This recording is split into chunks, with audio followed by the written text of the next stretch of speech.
Mon ex ne prend pas de décision. Nous nous rapprochons, nous communiquons, nous nous voyons et malgré tout, la reconquête ne semble pas vouloir être officialisée. Est-ce que je fais quelque chose de mal? Dois-je faire les choses différemment? Est-il temps de poser la question du statut de ce couple? C'est tout ce que nous discutons dans cette vidéo. Je vous dis à tout de suite juste après le jingle.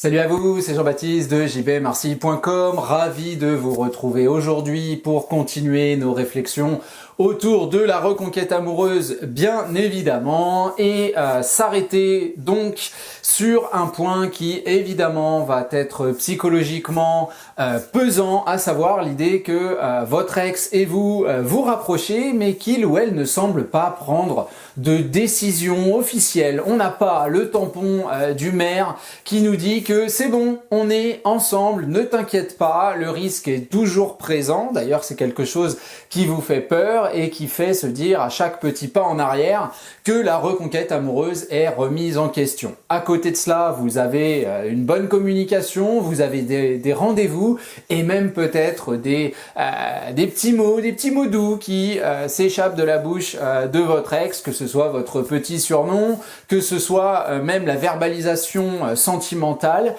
Pour autant, la place à côté de vous dans le lit est toujours froide, la maison n'est qu'à moitié occupée et on n'est pas toujours nécessairement disponible pour faire les choses les plus significatives possibles avec vous. Donc forcément, pas mal de doutes que vous allez voir comme quelque chose de dérangeant, quelque chose de pressant et qui va avoir un impact sur votre comportement et sans doute sur votre communication, en tout cas sur la manière dont vous voyez la reconquête amoureuse et cette idée globale de stagnation.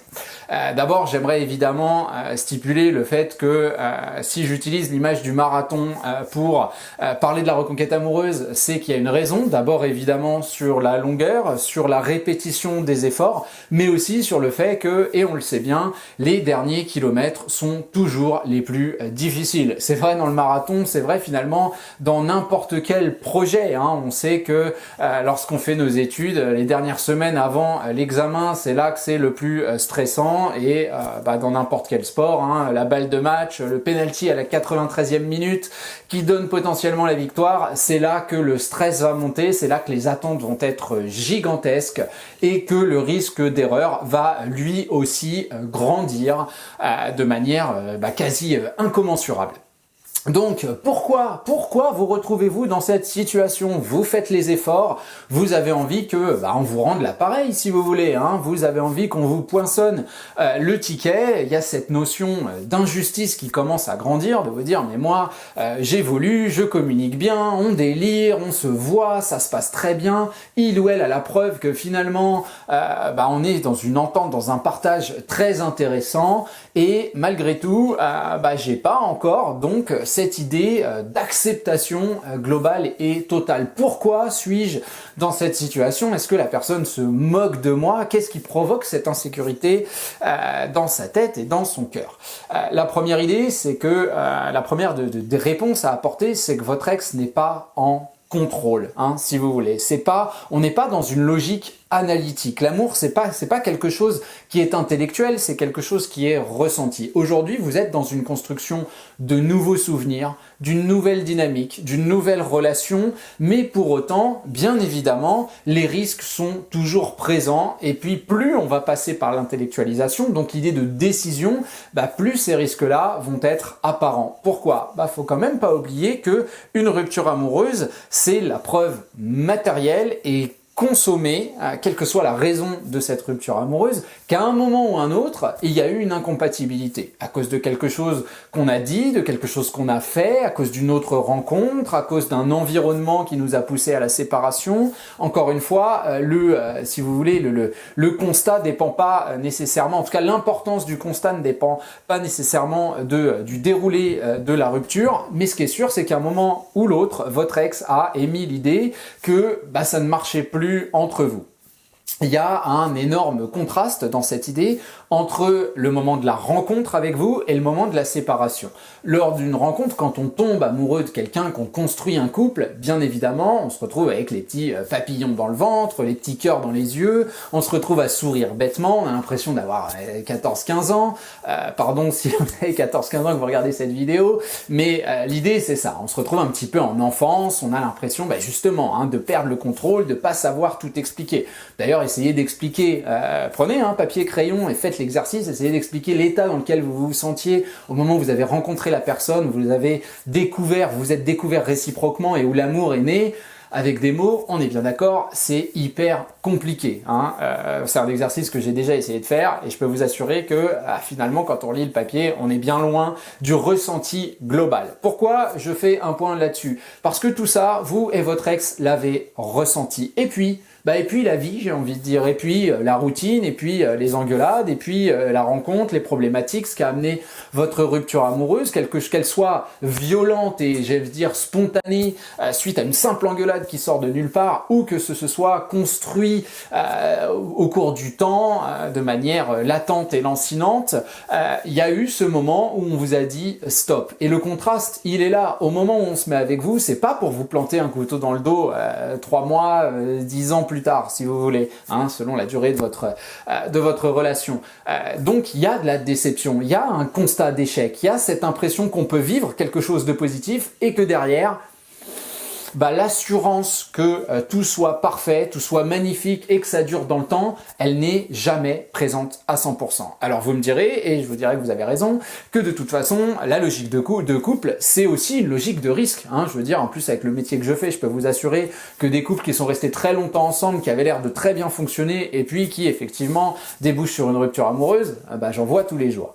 Donc le risque, il n'est jamais absent. La personne avec qui vous êtes peut sortir chercher son pain, même pendant le confinement, et faire une rencontre. Donc très clairement, tout est possible et on n'a jamais l'assurance de. Ça, on le sait très bien. Pour autant, nos expériences façonnent qui nous sommes et la manière dont nous vivons les nouvelles expériences que nous allons faire. Et votre couple s'est cassé la figure à un certain moment et ça va être difficile à complètement oublier. De plus, l'attente de la décision est pour moi fondamentalement une erreur. On n'attend pas une décision, on n'attend pas que la personne face à vous se voit comme en possession justement du petit marteau qui prononce la sentence positive ou négative. On n'a pas envie de lui donner ce rôle-là, on a envie que ce soit un dynamisme partagé, on a envie que vous soyez tous les deux dans la voiture et que cette voiture s'en aille, ou l'avion si vous préférez, c'est plus sexy, s'en aille vers une destination inconnue, palpitante, agréable. L'idée est véritablement différente. Vous n'avez pas à être dans l'attente. Évidemment, c'est plus facile à dire qu'à faire, je le conçois bien, mais si vous attendez véritablement qu'on vous renvoie une espèce d'échelle de progression de votre reconquête amoureuse, effectivement, vous risquez de tomber dans des pièges, notamment communicationnels, en tout cas des erreurs, des problématiques, puisque à partir du moment où il y a ce rapprochement, vous allez tomber dans l'attente. Et cette attente-là, qui en plus va être compréhensible, basée sur des signes forts. Il y a des gens qui vont me dire, moi on se voit presque tous les jours, des grands sourires, je peux la prendre dans mes bras, on a prévu des vacances ensemble, mais officiellement on n'est toujours pas ensemble. Moi ce que je réponds dans ce genre de situation, c'est que déjà, et d'une, pourquoi ne pas profiter de ces moments-là et de se dire que c'est déjà juste merveilleux, qu'on a le droit de regarder dans le rétroviseur et de se dire que tout le boulot qu'on a fait depuis des jours, des semaines, des mois, peut-être même des années, donne quelque chose qui reste paradoxal, parce que quelqu'un qui nous disait non et qui nous disait peut-être je ne veux plus jamais te voir, passe du temps avec nous aujourd'hui. Donc c'est déjà fantastique. Maintenant, courir après cette officialisation, c'est techniquement mettre de la pression à l'autre. C'est lui dire, voilà, tu décides ce que nous allons être. Et on est deux quand même dans cette formulation. Alors moi je veux pas appeler ça une décision, mais dans cette énergie qu'est le couple finalement.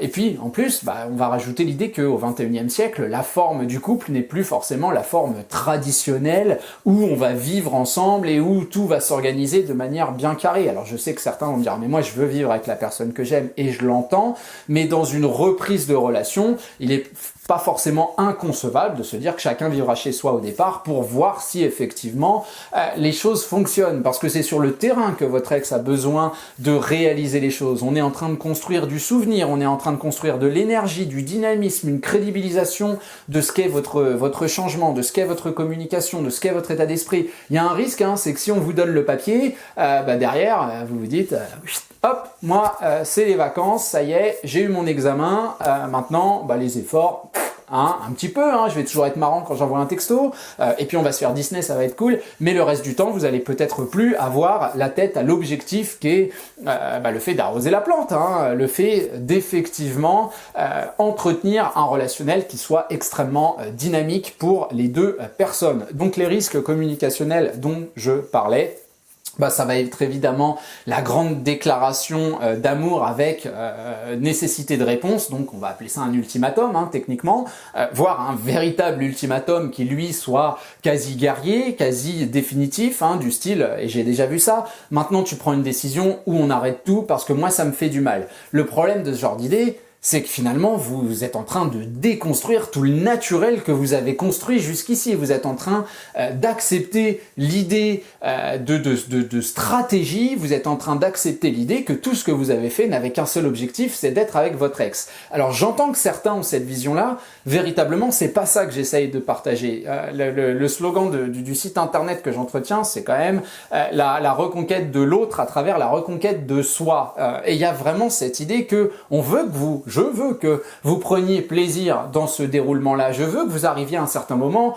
où vous puissiez vous dire « mais de toute façon, ma vie est extrêmement satisfaisante » et oui, il y a cette question insécuritaire autour de mon couple, certes, mais en même temps, dans le futur, que ce soit avec elle, que ce soit avec une autre, je sais que mes relations seront largement améliorées et j'en prendrai soin de manière complètement différente avec le contraste que je peux établir par rapport à ce que je vivais dans ma première relation, notamment à la fin.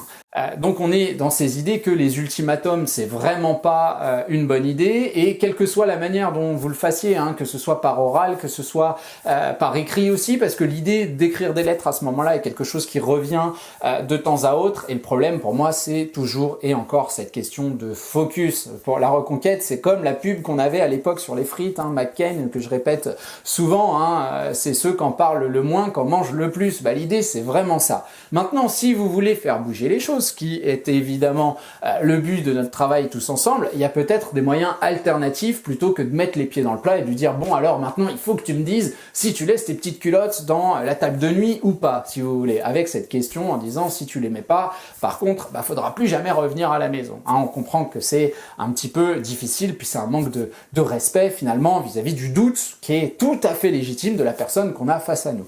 Ce qu'on propose comme idée alternative, ça va être cette volonté personnel que vous allez mettre en relief, d'indépendance, de déplacement, d'activité, de mouvement, et qui vont peut-être être des mouvements qui vont être le plus en plus éloignés géographiquement de votre domicile. Alors vous allez me dire, ta vidéo elle tombe mal, on est en plein confinement. Certes, je me permets de voir un petit peu plus loin. Après tout, on parle de déconfinement à partir du 11 mai, donc si les risques sanitaires sont pas encore complètement éradiqués, on va dire, on aura au moins le droit de bouger.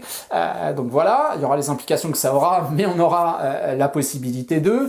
Et cette idée qu'on veut, c'est que vous soyez un moteur, que vous soyez dans cette volonté où vous êtes en mouvement et vous proposez des choses qui soient intéressantes. Ce qu'il y a de très important dans le rapprochement des êtres humains, c'est d'abord le mouvement qui crée la confiance, et puis plus on est éloigné de notre domicile, plus aussi on aura l'impression de moins être jugé par un environnement qui est difficile. On imagine que vous étiez marié ou très très proche de votre ex, dans le sens où on a par exemple fait un achat immobilier ensemble, que votre ex que vous ayez gardé la maison et que votre ex revienne de temps en temps, on comprend que la réinstallation ça apparaît comme quelque chose de gigantesque, comme quelque chose qui fait peur. Il y a des souvenirs positifs et négatifs dans cette maison, il y a une question symbolique qui est extrêmement présente, et la peur, oui, elle est là. Si ça se recasse la figure, il faut repartir de la maison une deuxième fois. Enfin, vous imaginez le lot de choses qui est présente. Et dans le fait de forcer à la décision, on force à penser à tout ça. Nous, on veut que, grosso modo, elle dorme à la maison parce que vous êtes rentré à 23 heures de Normandie, parce que vous étiez parti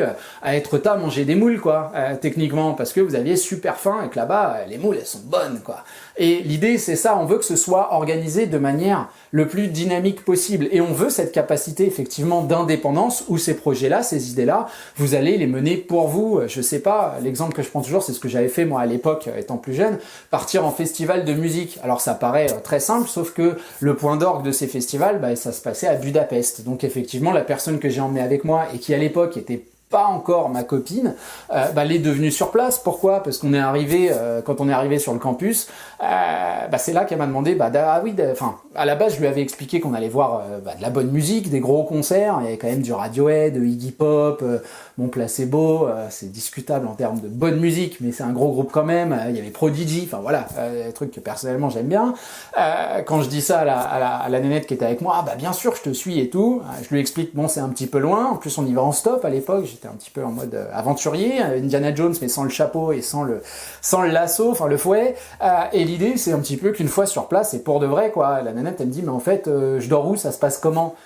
J'avais une tente quoi, donc je vous fais pas de dessin, et l'idée c'est que le rapprochement il a eu lieu ultra naturellement, et quand on est revenu, jamais je lui ai demandé mais au fait on est ensemble ou pas? Alors vous me direz, c'est pas mon ex, c'était pas mon ex, non, certes, mais l'idée reste la même. Ce genre de mouvement est extrêmement fondateur quand on est amené à faire un bon nombre de kilomètres, à avoir un bon grand nombre de projets.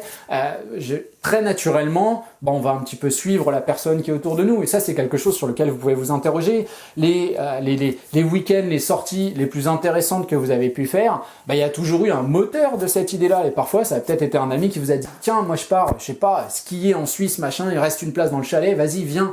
Et vous y êtes juste allé, et vous avez découvert d'abord que c'est super de faire du ski en Suisse, et ensuite que la personne, vous êtes peut-être super rapproché d'elle. Personnellement, la personne avec qui je suis parti en Suède, quand je suis arrivé ici pour la toute première fois, c'était un voyage avec un pote qui était un très bon pote certes, mais à la base on ne devait pas partir ensemble, il devait partir avec une nénette. Ils ont rompu, donc finalement, il a jeté la question à notre groupe d'amis qui pouvait venir.